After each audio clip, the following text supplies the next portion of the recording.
जय श्री राम जी। अस्माद् गुरुभ्यो नमः। अस्माद् परम गुरुभ्यो नमः। अस्माद् सर्व गुरुभ्यो नमः। श्री राधा कृष्णाभ्यां नमः। श्रीमते रामानुजाय नमः। लंबोदरं परम सुंदरम एकदंतं पीतांबरं त्रिनयनं परमं पवित्रम् उद्य दिवाकरं निभोज्वलं कांतिकांतं विघ्नेश्वरं सकल विघ्न हरणं नमामि। अखंड मंडलाकारं व्याप्तं येन चराचरं तत्पदं दर्शितं येन तस्मै श्री गुरुवे नमः। नारायणं नमस्कृत्यं नरं चैव नरोत्तमं देवी सरस्वतीं व्यासं ततो जयमुदीरयेत्। बर्हापीडं नटवरपु कर्ण्यो कर्णिकारं बिभद्रवास कनकपिश बैजंती चामलां। श्री राम राम रघुनंदन राम रामा। श्री राम राम भरताग्रज राम रामा।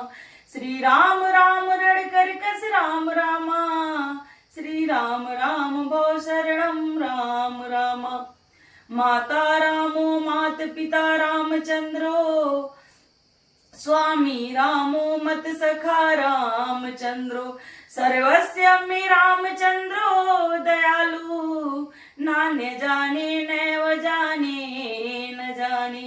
रामाय भद्राय रामचंद्राय वेदसे रघुनाथाय नाथाय सीताय पतये नमः।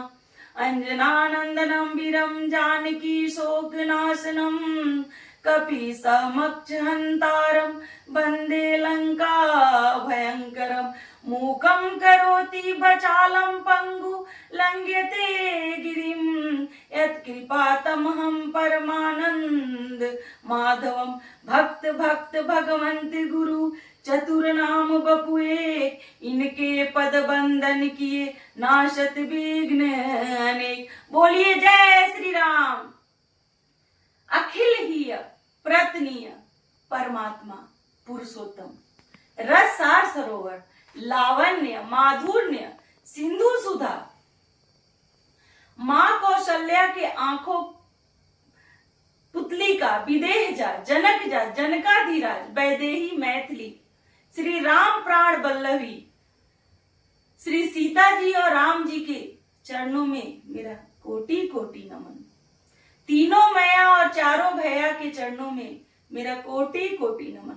अनंत बलवंत गुणवंत श्री हनुमान जी महाराज के चरणों में मेरा कोटि कोटि नमन।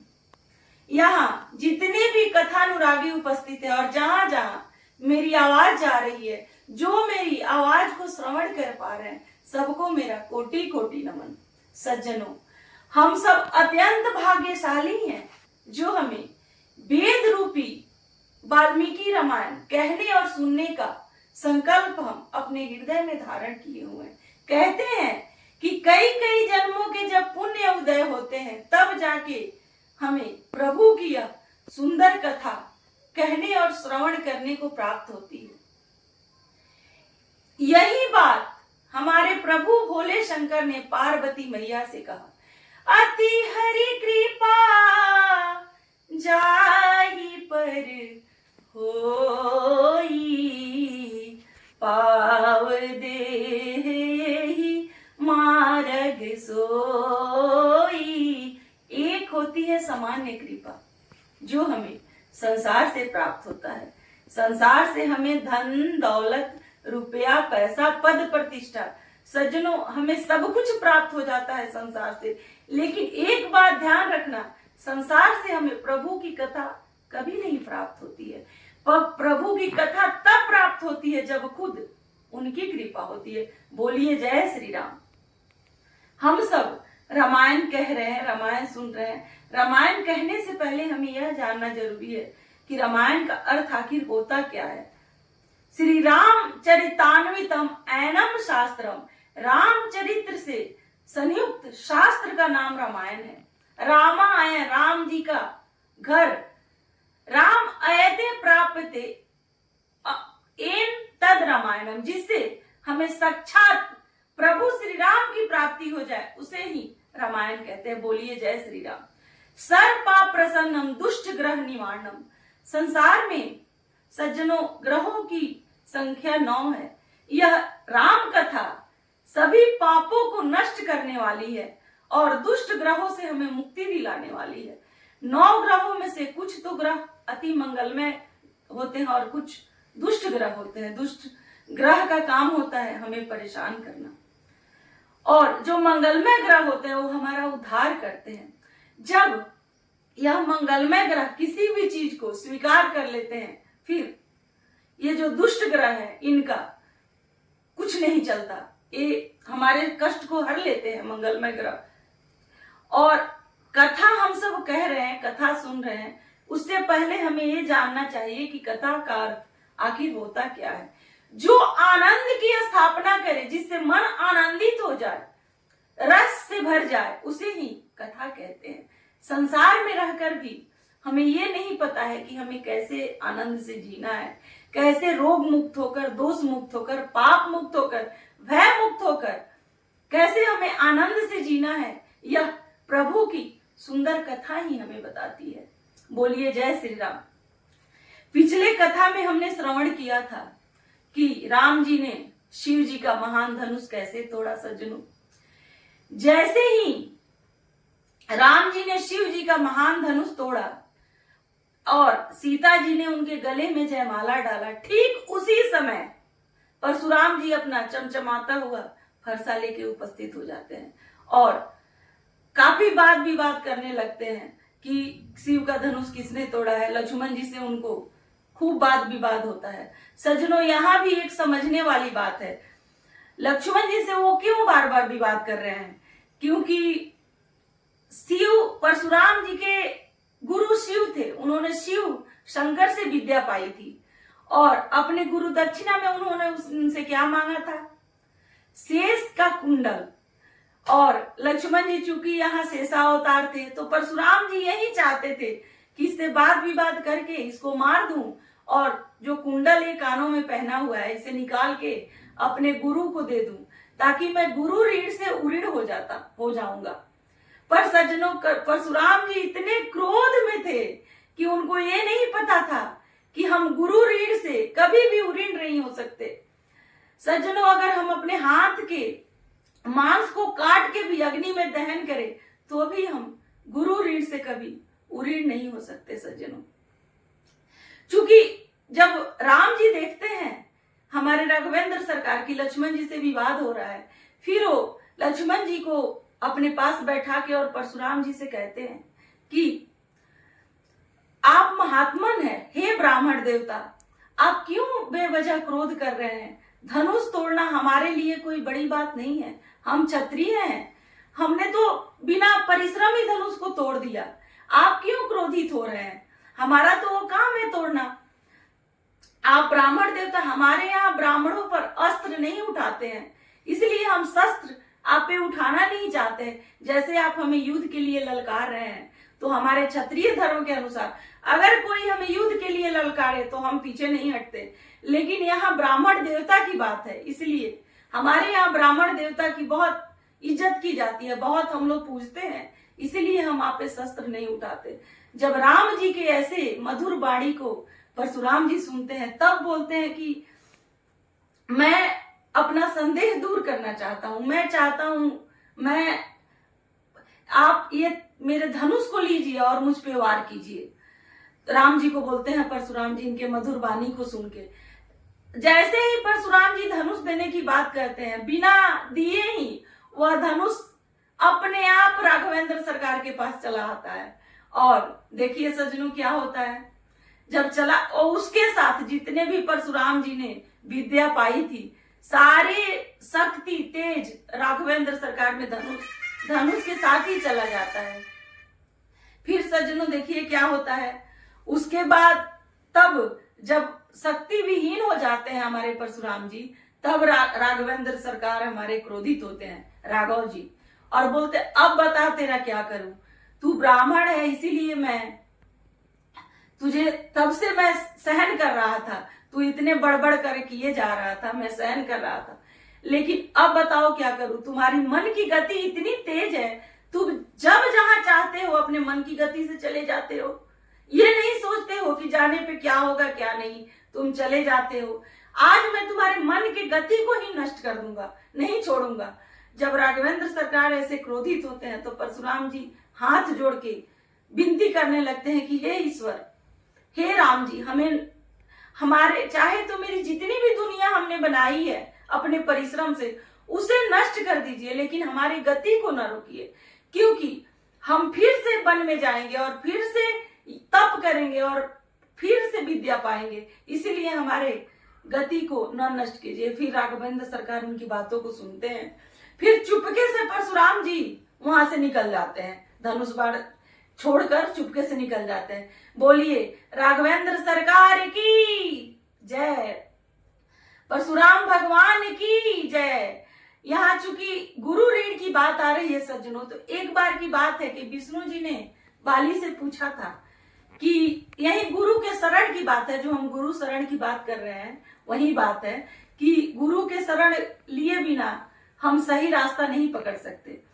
तो विष्णु जी ने पूछा बाली से कि तुम 100 दुष्ट के साथ स्वर्ग जाना चाहते हो कि 10 विवेकी के साथ नरक जाना चाहते हो। बिना सोचे समझे बाली ने उन्हें उत्तर दिया कि मैं 100 दुष्ट के साथ स्वर्ग जाना नहीं चाहता हूं, लेकिन 100 विवेकी के साथ मैं नरक जाना चाहता हूं। तो वहां पे विष्णु जी ने पूछा ऐसा क्यों, सब लोग तो स्वर्ग जाना चाहते हैं, आप बोल रहे हो कि मैं नरक जाना चाहता हूं। तो बाली ने उन्हें बोला कि देखिए 100 दुष्ट जो है स्वर्ग को नरक में बदल देंगे, लेकिन 10 विवेकी जो है वो नरक को स्वर्ग में बदलते उनको देर नहीं लगेगा। इसीलिए यही बात सज्जनों गुरु के शरण की है कि गुरु का शरण जब हम पकड़ लेते हैं तब हमें लगता है कि कौन सा सही मार्ग है, कौन सा गलत मार्ग है। गुरु के शरण के बिना ये बुद्धि हमें नहीं आती है। इसी पे किसी संत का, हमारे बाबा जी कहते हैं, बरु भाल बस नरक करताता, दुष्ट संग जन देहु विदाता। भले दुष्ट का संगत सबसे बेकार होता है, दुष्ट का संगत भले हम बिना संगत के रह जाए, लेकिन दुष्ट के संगत में हम न रहें। यही गुरु के शरण की बात है सज्जनों। एक बार की बात है, एक बहुत सुंदर दृष्टांत कथा है कि एक अकामपुर नामक शहर था। वहां का राजा बहुत दयालु था सज्जनों। जो एक बार उस शहर में चला जाता था वह सुखी हो जाता था, और वहां थोड़े पैसे में ही ज्यादा सामान मिलता था सज्जनों। एक बार की बात है कि कुछ व्यापारी सोचे कि चलो हम लोग भी चलते हैं अकामपुर शहर में और अपनी जो दुख है उसको दूर करेंगे। जब व्यापारी दरवाजे पे पहुंचे तो वहां एक ही मार्ग था अंदर जाने का। चारों तरफ से कांटा खाई, पहाड़, जंगल और एक ही अंदर जाने का रास्ता था। और वहां अंदर जाने के लिए सज्जनों चुंगी लगता था। दरवाजे पे उनको कुछ देना पड़ता था और तब अंदर जो देता था उसी में से कुछ व्यापारी थे वो चुंगी दे के अंदर चले गए, और कुछ जो ज्यादा बुद्धि वाले व्यापारी थे वो वहां पे बैठ गए और सोचे कि रात भर बैठे रहे और रात भर चारों तरफ घूम के दरवाजा खोजते रहे कि दूसरा मार्ग से हम अंदर चले जाएंगे। कहीं तो सज्जनों उनको कोई मार्ग नहीं मिला, एक ही मार्ग था, बस वहीं जहां चुंगी लगती थी। फिर जब सुबह हुआ तो बैठे बैठे जब उनको सुबह हो गया तो उसी में से कुछ व्यापारी थे, सोचे कि जब यहाँ तक आ ही गए हैं तो चलो चुंगी लग रही है, दे के अंदर चले जाते, अब क्या यहाँ से वापस जाएंगे। और कुछ जो व्यापारी थे वो सोचे कि अब चुंगी दे के अंदर जाए, चुंगी दे के अंदर नहीं जाएंगे, इससे अच्छा है कि पैसा बचा के ले जाएंगे तो अपने सुख सुविधा में वहां अपना ऐशो आराम में जिएंगे। ऐसे सोच के कुछ वहां से लौट गए। सज्जनों यही सोचने वाली बात है और गुरु की शरण की बात है कि जो वहां पे गुरु के शरण जिनको मिला था, गुरु से जिन्होंने शिक्षा पाई थी, वो सोचे कि जब यहां तक आ ही गए हैं तो अंदर चले जाते हैं। और वहीं पे जो बुद्धिहीन था, जिनको गुरु का शरण मिला ही नहीं था, वह वहां से जाके भी वापस लौट आया। सज्जनों, अकामपुर जो शहर था वो मोक्ष था। तो जो अंदर चला गया, जो मोक्ष की प्राप्ति जिनको हो गया, वह सज्जनों सुखी हो गया। और जो वहां से जाके भी वापस लौट आया, वो अपने दुख और संसारिक सब में फंसा रह गया, कभी उनकी दुख दूर नहीं हुई। या जो अंदर चला गया, यही गुरु शरण की बात है कि गुरु का शरण जिनको मिल जाता है उनकी बुद्धि खुल जाती है, उनको सही मार्ग मिल जाता है। और गुरु का शरण नहीं मिल जाता, वैसे ही संसारिक भोग विलास में मगन रहते हैं, फिर उनकी दुख कभी नहीं दूर होती। सज्जनों, फिर सज्जनों, जब शिव जी का धनुष राम जी तोड़ देते हैं तो देखिए आगे आगे क्या होता है। अब विश्वामित्र जी जनक जी को बुला के कहते हैं, जनक जी विश्वामित्र जी को बुला के कहते हैं कि अब तो यहाँ जयमाला पड़ गया वैदेही के गले में, सब हो गया, पर इससे तो नहीं होगा, हमें अपने रस्म रिवाज के अनुसार यह विवाह करना होगा। क्योंकि मैं एक काम करता हूं, अवध नरेंद्र दशरथ जी को मैं संदेश भिजवा देता हूं कि वो भी अपने ब्राह्मण देवता, अपने कुल पुरोहित सबसे राय विचार करके विवाह की तैयारी करें। अब मैं भी इधर विवाह की तैयारी में लग जाता हूं चारों तरफ। फिर एक दूत को जनक जी बुलाते हैं और उसे बोलते हैं कि ये संदेशा लेके आप अवध नरेंद्र के पास चले जाइए। दूत अवधपुर पठवहु जाई, आनहु निप दस रथ ही बुलाई, मुदित राहु कई भले हो कृपाला, पठे दूत बो लीते ही काला। सज्जनों, दूत अब अवध नरेंद्र के पास अवधपुर में संदेशा लेके चल देता है। और इधर जनक जी चारों तरफ फूलों की सजावट करवाने लगते हैं। जैसे हमारे यहाँ रस्म है कि विवाह होता है तो कितनी सजावटें होती हैं, टेंट लगता है, कितने सारे साजो सामान लगते हैं सजाने में, ठीक वैसे ही पुष्प से चारों तरफ सजावट करवा रहे हैं हमारे जनक जी। और उधर दूत अपना संदेशा लेके चल देता है अवधपुर में। सज्जनों, अब देखिए क्या होता है। अब हम अपने मन में कल्पना करें, दीप मनोहर मानी मैं माना, जाय निबरनी विचित्र बिताना, जही मंडप दुल्हीन बैदेही, सो बरने असमत कति केही। सज्जनों, एक बार हम कल्पना करते हैं मन में, जिस मंडप में साक्षात माँ जगत जननी, माँ जगदम्बा दुर्गा दुल्हन बन के बैठी है, हमारी देवी जी जगत जननी जगदम्बा, उस मंडप की तो शोभा हम अपने मुख द्वारा तो उसका वर्णन कर ही नहीं सकते। सोचिए सज्जनों कि वह दृश्य कैसा लग रहा होगा, जिस मंडप में साक्षात राघवेंद्र सरकार दुल्हा बन के बैठे हैं। सोचिए वो मंडप कैसे सुशोभित हो रहा होगा। सज्जनों, उस मंडप की तो लीला ही विचित्र है। सज्जनों, यहाँ पे हम बहुत सुंदर चरित्र का दर्शन कर रहे हैं। हमारे भगवान जी, साक्षात शंकर भगवान जी धरती पे अवतरित हुए हैं, राघवेंद्र सरकार, और उनकी विवाह की लीला रचाई जा रही है। सज्जनों, सोचिए मन कितना आनंदित हो रहा है। इसको हम बहुत आनंद से इस चरित्र का दर्शन कर रहे हैं। आपको जितना सुनने में आनंद आ रहा है उतना ही मुझे कहने में भी आ रहा है। सज्जनों, अब इधर देखिए, अब इधर दूत अवध नरेंद्र के पास पहुंचता है। फिर अवध नरेंद्र उसे अपने पास बुलाते हैं, जो दरबारी थे, जाके संदेश देते हैं कि महाराज, एक दूत अवधपुर में आया है, जनक जी संदेशा भिजवाए हैं जनकपुर से। तो दशरथ जी बिना सोचे समझे उसे पास बुलवाते हैं। बारी बिलोचन बाचत पाती, पुलक गात आई भर छाती, राम लखन कर उर बर चीठी, रही गए कहत न खाटी मीठी।